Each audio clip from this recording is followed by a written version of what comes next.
Also, it is not from wisdom that you ask when the hour will be established. The wise thing is to ask about what you should do, how to get prepared for this day.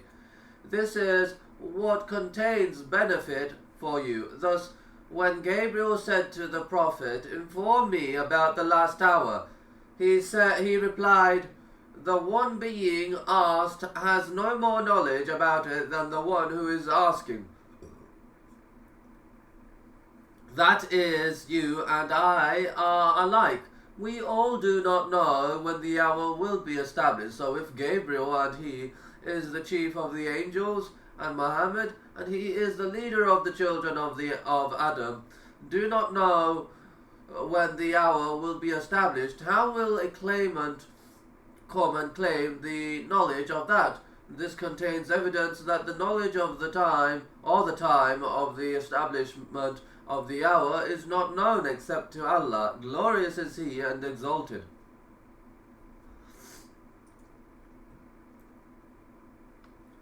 The one being asked, and he is Muhammad, has no more knowledge about it than the one who is asking, and that is Gabriel, meaning we are all the same, we do not all know it. This affirms what is contained in the Quran, that the knowledge of the hour is with Allah, the Mighty and Sublime, and this also contains evidence that whoever is asked about something he does not know should refer it to Allah and not try to make up anything on it. He asked, "Tell me then about its signs, that is, its importance. There are indications that show the nearness of the hour." He, the Exalted, said, "Do they then await anything other than the hour that it should come upon them suddenly? But some of its portents, indications, and signs have already come, Muhammad. The time the hour will be established is not known except to Allah. As for the signs that indicate the nearness of the establishment of the hour, they are many and are known. Some of them are major and some minor, and some are in between. Many of them have come to pass, but it remains the major signs. Scholars have authored many works on the importance of the last hour and the signs of the last hour. This is knowledge taken from the text and proofs." He asked, "Tell me then about its signs," since asking about its signs is permissible. He replied and mentioned two of its signs. He said that the slave girl will give birth to her mistress. This is one, and it means that the mother will be the servant and the daughter her boss. This is amazing, that the daughter will be the mistress of her mother. So what does this mean? Two meanings have been mentioned. The first, that it means that enslavement will proliferate in the end times, and since there is no doubt that the daughter of a slave woman is freeborn, as her father and the mother is a slave woman, the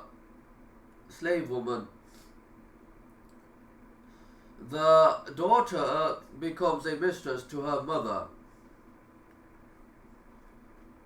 The people of knowledge regarding this expression have 7 different views summarized by 4 and chose only one. He said that much awful treatment will be noted from the children, and child would relate with the mother as a mistress, would relate with a slave girl, in terms of disgrace through abuse, beating, and being made to work. So he generally called it her master metaphorically, or it could be that master meant the one who nurtured, and so direct. In my opinion, this is the most preponderant of the views because of its generalness, and the context suggests a condition that is aside from being bad, strange, indicating that the establishment of the hour draws near when things will go upside down such that the one nurturing becomes the nurtured.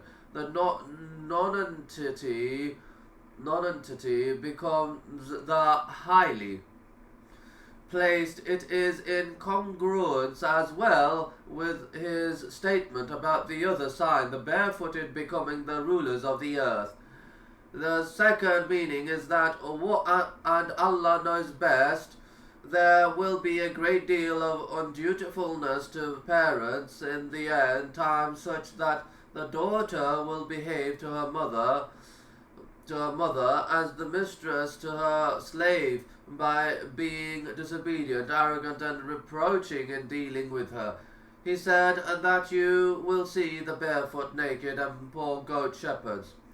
That is the Bedouin. These are the attributes of the Bedouin. Their feet are usually bare, their bodies naked. That is, they wear worthless clothes, or clothes not covering the necessary parts of their bodies due to penury, or not giving attention to the kind of clothes they wear, as is known with the Bedouins. It does not mean being nude, rather it means they will not wear beautiful clothes, choice clothes. They will only wear indecent or skimpy clothes, or clothes that are strange, with which the people are not used to adorning themselves. His saying, goat shepherds, this is their occupation. They are shepherds looking after sheep and camels. These are the characteristics of the shepherds. They live upon tending livestock,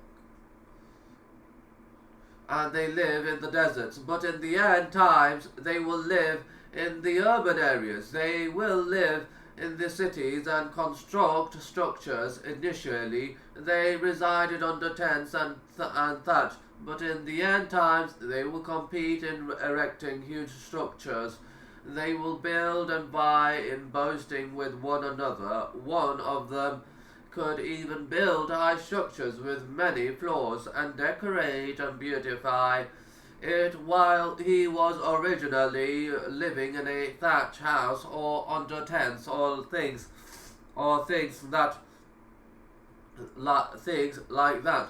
So their condition will change. This is from the size of the last hour. They will be competing in erecting tall buildings, as it is today, which is an affirmation of his statement. The Bedouins now reside in the cities and compete in erecting tall buildings. Each person wants his building to be better than that of the other person in its structure, look, and elevation. This is from the signs and miracles of the Messenger, for he told us about something which has happened as he said it.